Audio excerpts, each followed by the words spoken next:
bisa record Zoom ini dan kita akan share nanti di grup bagi yang tidak sempat hadir pada malam hari ini.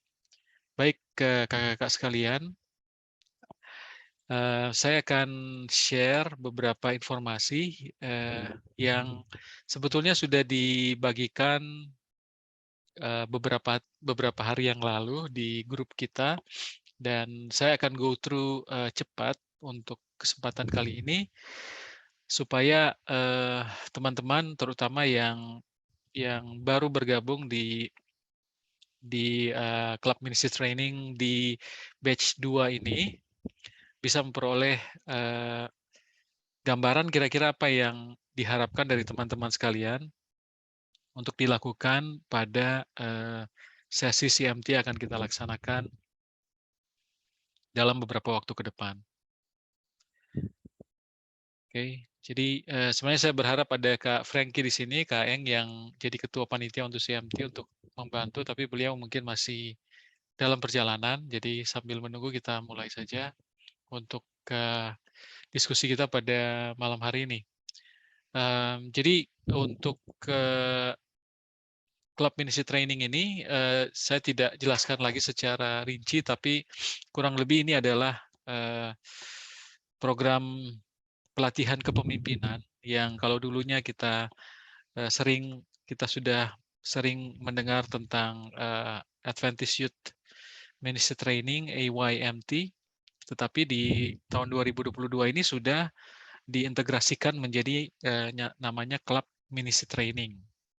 Nah, kemudian Club Ministry Training ini sudah diadaptasi oleh Divisi Asia Pasifik Selatan, dan saya pikir sebagian kita masih ingat pada saat itu di roll out oleh Pendeta Ron Henebago di kuartal pertama 2022 ini, kita sudah resmi itu diimplementasikan di Divisi Asia Pasifik Selatan.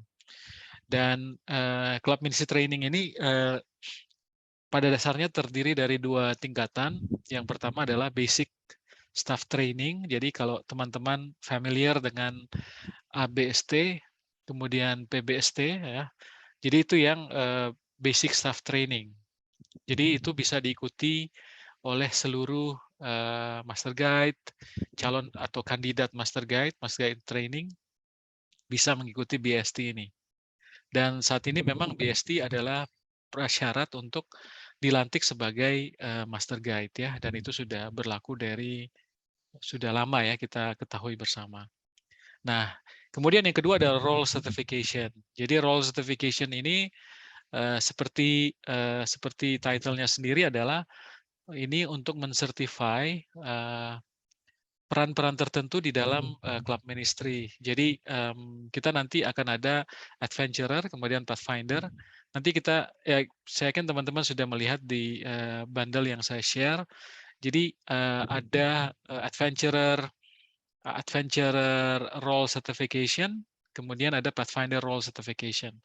Kemudian di adventurer role certification, kalau tidak salah ada tiga modul ya, secretary treasurer, kemudian instructor dan director. Nanti kita akan lihat sebentar. Jadi yang akan masuk ke role certification adalah mereka yang sudah menyelesaikan basic staff training, dalam arti mereka sudah mengikuti kelas dan menyelesaikan tugas yang disyaratkan di BST.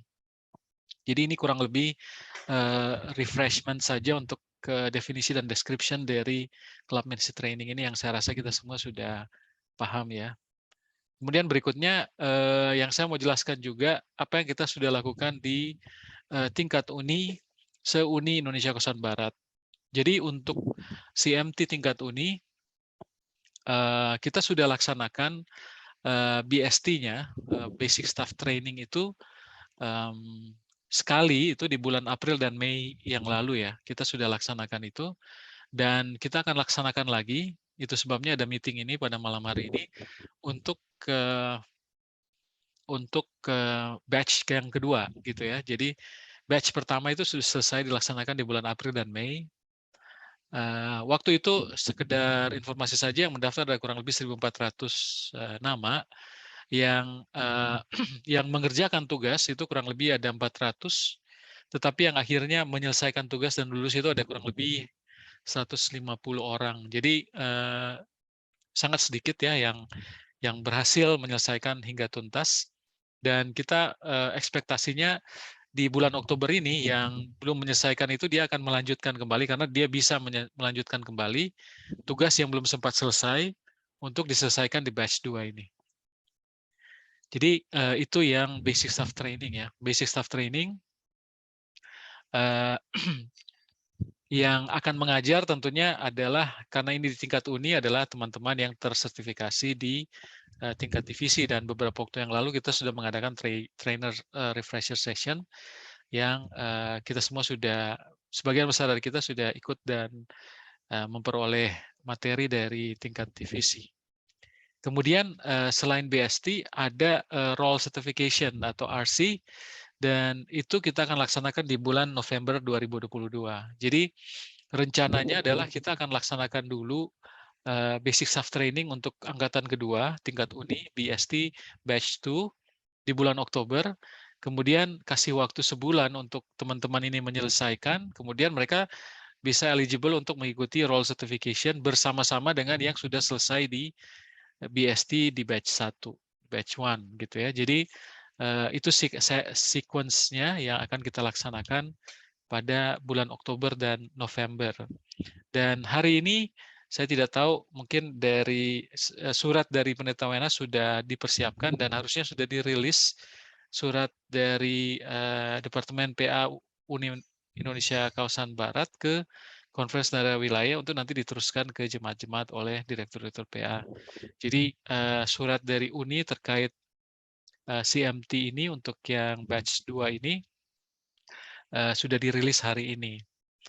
Dan yang paling penting kenapa kita mengundang lebih banyak orang untuk hadir dari seluruh konferensi daerah wilayah. Jadi untuk menjadi narasumber di angkatan kedua ini, di batch 2 ini, kita mengundang ada kurang lebih 70 presenter. Dan 70 presenter ini memang cukup banyak dari beberapa conference tertentu, tetapi semua daerah terwakili dari DSKU sampai ke DNT, kemudian dari DKKT sampai ke KJKT itu ada semua perwakilannya. Mengapa seperti itu? Karena ini didesain juga CMT yang batch 2 ini akan selesai di tingkat uni pada angkatan ini. Jadi kita tidak akan laksanakan lagi CMT tingkat uni karena tahun 2023, 1 Januari 2023 untuk kegiatan CMT baik basic staff training maupun role certification akan dilaksanakan di tingkat conference daerah dan wilayah. Jadi mungkin nanti dengan mode pandemik yang mungkin akan semakin rileks saat ini, di daerah dan di conference atau di wilayah akan tidak tertutup kemungkinan untuk mengadakan offline CMT, offline role certification yang mungkin akan lebih interaktif, lebih baik dari sisi penyelenggaraannya. Tetapi tahun ini kita akan laksanakan terakhir di batch 2 ini di tingkat uni. Jadi ini kurang lebih penjelasannya, kita lanjut. Ini tata laksana untuk pelaksanaan CMT di tingkat uni. Jadi ada 3 segmen sebetulnya ya yang akan dilalui. Yang pertama, peserta itu akan mengikuti BST. Saya termasuk yang sudah mengikuti basic staff training di bulan April kemarin dan saya sudah certified untuk BST. Dan waktu itu kita mengikuti e-learning, jadi kita nanti akan menyaksikan video yang nanti akan, jadi di sini ada Kak Welly, tapi nanti di segmen berikutnya, di pertemuan berikutnya mungkin Kak Welly akan secara teknis menjelaskan bagaimana kita secara presenter dapat menyiapkan ini. Jadi teman-teman presenter harus mendaftar sebagai peserta dulu di website cmt.pemudaadvent.id. Karena nanti untuk semua e-learning dan assignments, nanti kita akan mengecek langsung di website tersebut. Nah, sebagai peserta, saya terdaftar ya. Kemudian nanti saya akan mengikuti modul-modul pelajaran itu melalui video yang ada di YouTube.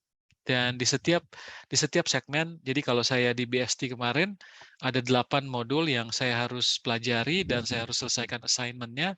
Saya nonton videonya dulu di YouTube, ada link-nya nanti di website tersebut.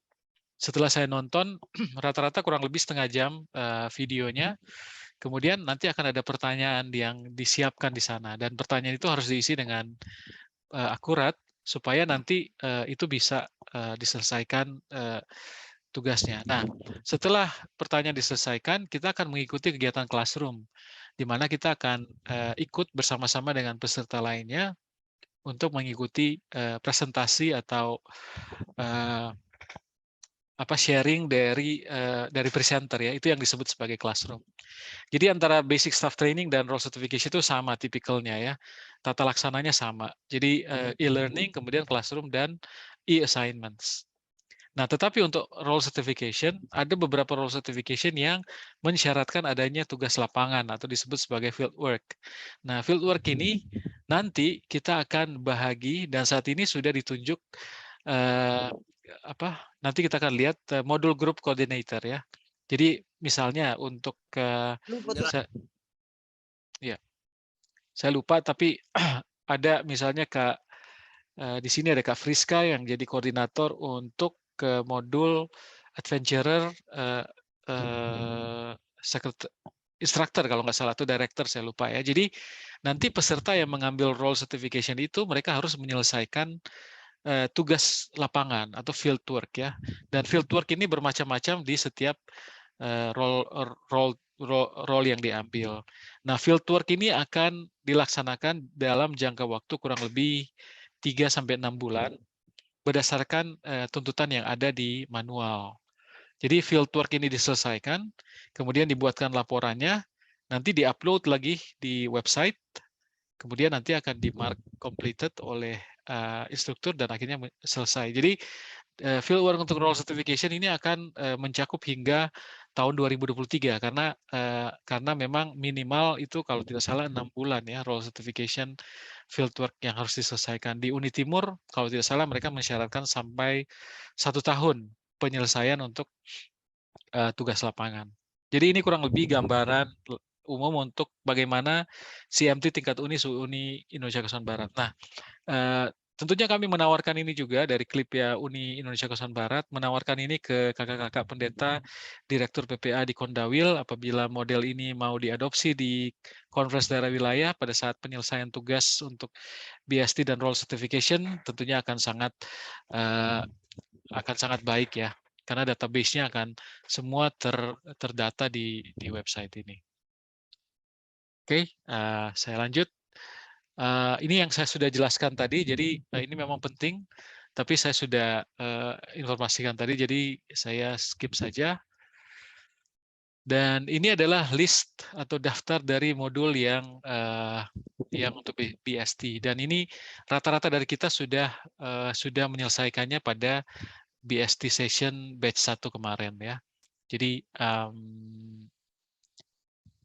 kayak misalnya yang saya ingat itu Adventure Stars, Chips and Awards yang mengajar dan membuat video itu adalah Kak Ian dari KJKT. Kemudian ada juga Kak Welly itu mengajar, saya lupa, Pathfinder Club Organization kalau nggak salah, di section Pathfinder. Jadi ini sudah dilaksanakan, dan video-video serta presentasi yang sudah dibuat kemarin itu tidak perlu di reinvent lagi, kecuali kalau teman-teman yang bertanggung jawab di sini mau untuk membuat lebih simple, atau ada masukan pada saat batch pertama mau diganti, silakan. Tapi saya tidak prefer untuk teman-teman membuat lagi bahan-bahan karena itu harusnya sudah ada, sudah sama. Oke, kemudian ini untuk role certification untuk adventurer. Nanti bagi peserta yang akan memilih RC untuk adventurer itu akan ditawarkan di website nanti untuk apakah dia akan pilih untuk role director, untuk instructor, atau secretary dan treasurer. Jadi pada saat dia akan memilih di website, nanti dia akan masuk berikutnya sudah dengan modul role certification yang dia pilih. Jadi kembali lagi, teman-teman, kakak-kakak yang ada di sini yang nanti akan bertugas untuk handle kelas-kelas ini, perlu untuk mempelajari materinya.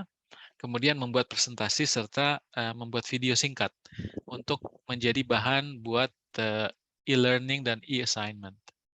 Jadi memang cukup berat tugas ini, tetapi saya yakin untuk kerjasama kita dalam pelayanan yang lebih baik lagi di Uni Indonesia Kesusahan Barat, khususnya untuk PA Junior, saya pikir kita semua bersemangat untuk dapat bisa mengerjakannya menjadi sebuah model yang saya rasa ini akan baik karena saat ini tren dari pembelajaran tentunya sangat banyak menggunakan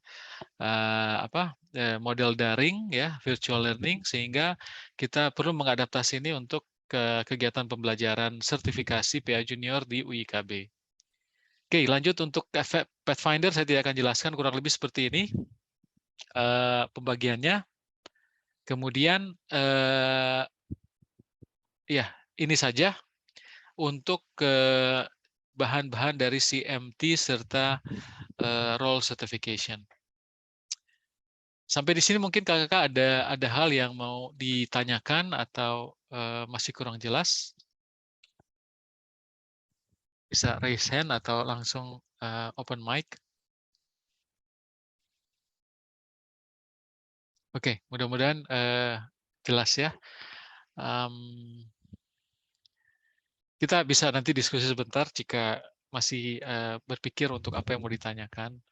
Kemudian berikutnya apa yang dibutuhkan dari kakak-kakak pada saat terlibat di CMT dan CMT, BST dan role certification ya. Jadi sebenarnya saya sudah kami sudah dari tim yang terlibat di batch 1 kemarin, kita sudah membuat framework, membuat urutan atau pola atau segmen dari presentasi itu, di mana tujuannya dari sesi-sesi sertifikasi yang pernah diikuti sebelumnya, itu memang banyak sifatnya untuk lectures ya, jadi presentasi satu arah. Jadi dari presenter dia mempresentasikan selama mungkin 60 menit bahan-bahannya yang itu menjadi standar lecture ya, standar presentation. Tetapi di Uni Indonesia Kesusahan Barat yang kita coba buat berbeda adalah kita coba encourage partisipan atau attendees itu untuk bisa sharing ide dan pendapat mereka, sehingga modul untuk CMT di UIKB itu dibuat berbeda untuk mengakomodir lebih banyak interaktif session dan Q&A. Jadi itu konsep yang mungkin agak berbeda dibandingkan dengan di tempat lain atau mungkin di uni tetangga kita. Nah, jadi ini yang saya sudah jelaskan secara summary tadi. Penekanan itu lebih kepada case studies, kemudian problem solving. Karena dari pengalaman saya, dan saya yakin kita semua punya pengalaman yang sama ya, menjadi pembina, instruktur, atau counselor di Club Adventure dan Pathfinder. Memang yang diajarkan di basic staff training hal-hal yang sifatnya sesuai dengan teori atau sesuai dengan riset, tetapi kadang yang dibutuhkan oleh calon-calon pemimpin adalah apa sih yang sebetulnya terjadi, permasalahan apa yang mungkin mereka hadapi di klub, dan itulah yang mungkin kita perlu gali dan kita diskusikan bersama di sesi-sesi CMT. Pada saat batch pertama kemarin itu banyak sekali sesi diskusi yang terjadi ya, yang kakak-kakak semua ikuti, dan itu saya pikir akan memperkaya pengalaman dari peserta. Kalau dia menghadapi masalah seperti ini, mungkin potensial solusi akan seperti ini. Jadi itu yang kita coba promote di CMT di tingkat Unisu IKB. Nah, ini penting untuk dimengerti. Itu sebabnya dari modul coordinator nanti akan bekerja sama dengan kakak-kakak sekalian untuk memastikan bahwa konten dari presentasi kita itu tidak 100% tekstual, tidak 100% konsep gitu ya. Jadi ada pembagiannya sehingga pada saat audiens mengikuti kelas kakak melalui video atau melalui classroom, mereka akan terinspirasi dengan hal-hal yang mungkin tidak hanya secara teori disampaikan, tetapi mungkin bisa merupakan hal-hal peristiwa yang terjadi case studies atau real issues yang terjadi di klub yang ada kaitannya dengan modul yang kita ajarkan ya. Jadi mungkin nanti ada yang mengajarkan tentang club finances gitu ya. Tentu akan banyak konsep dan teori tentang pengelolaan keuangan klub, tetapi mungkin berbeda dari bahan yang kita dapat dari NAD dengan yang ada di Indonesia, sehingga tidak apa-apa kakak-kakak mencari kira-kira yang sering terjadi di klub saya apa untuk pengelolaan keuangan. Yang utama adalah biasanya seperti di gereja kami kalau ada perkemahan tidak semua bisa dibiayain oleh jemaat. Jadi apa yang harus dilakukan? Sementara perkemahan Pathfinder harus jalan. Ya tentunya mungkin panitia dibentuk untuk coba membuat budget yang reasonable pertama, kedua, kemudian mungkin membuat proposal ke jemaat dan jemaat mungkin hanya bisa menanggung 25% atau 50%, kemudian sisanya mungkin ada fundraising, ada proyek filantropi. Jadi hal-hal praktis seperti ini yang biasa yang kita lakukan, tapi belum kita terjemahkan dalam bentuk slide itu sebenarnya yang penting sebetulnya yang kita perlu catat dan kita taruh di presentasi. Jadi tentunya ini akan berbeda di masing-masing role certification di masing-masing modul. Tetapi kalau boleh jangan terlalu banyak konsep atau tekstual, tapi perbanyak dengan ini lesson learned, kemudian solusi.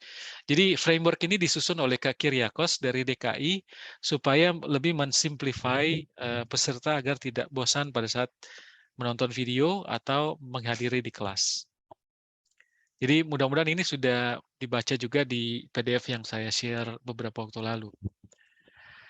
Nah, kemudian tentunya kita perlu untuk dapat referensi bahan ya, dan untuk Pathfinder itu sudah ada di PDF yang link yang ada di sini. Ini bisa di-download di sini. Jadi sifatnya itu, sifatnya itu kalau untuk Pathfinder dia sudah ada outline-nya ya. Di sini saya coba ambil untuk Pathfinder PFAD 100 ya, 100 itu tentang ini untuk counselor, role counselor, counselor support team ya, counselor support team. Jadi di sini walaupun hanya 2 lembar, tetapi ini sudah mencakup kira-kira apa yang diharapkan untuk dibahas ya. Jadi sebenarnya bahan-bahan ini ada di Note Application Division, tapi itu harus dibeli ya untuk dapat bahannya ya. Jadi yang akhirnya yang free downloadable itu adalah yang outline seperti ini. Tetapi ini tentunya tidak menutup kreativitas dari kakak-kakak untuk coba mengembangkan, coba membuat konten dan material yang berdasarkan outline ini. Jadi hari ini saya banyak berdiskusi dengan Kak Ina untuk Adventurer Role Certification, di mana Kak Ina akan participating. Jadi memang sumber dari NAD itu sangat terbatas, tetapi yang mungkin dapat kita harapkan untuk dipersiapkan oleh para presenter adalah coba mengembangkan dan mencari pemikiran kira-kira untuk modul ini cocok mau disampaikan apa gitu. Jadi berdasarkan pengalaman dan mungkin literasi kita masing-masing. Jadi memang penyusunan materi modul ini akan cukup challenging. Ada teman-teman yang mudah untuk drag and drop bahan dari bahan-bahan yang sudah ada, tapi mungkin ada yang struggling untuk bagaimana cari ide, bagaimana untuk mengembangkan slide. Itu kita bisa saling berdiskusi, terutama dengan modul coordinator masing-masing. Kemudian yang lebih sulit lagi memang untuk adventurer ini karena dari GC itu belum ada manual CMT untuk adventurer. Jadi yang saya bagikan ke teman-teman itu adalah yang dari NAD. Jadi kalau teman-teman nanti buka dan download dari sini, itu ada yang adventurer untuk role certification. Nah di sana itu memang rata-rata dia hanya summary satu paragraf seperti ini. Jadi masih sangat luas dan general sehingga memang perlu untuk kita berpikir lebih keras kira-kira contohnya ya untuk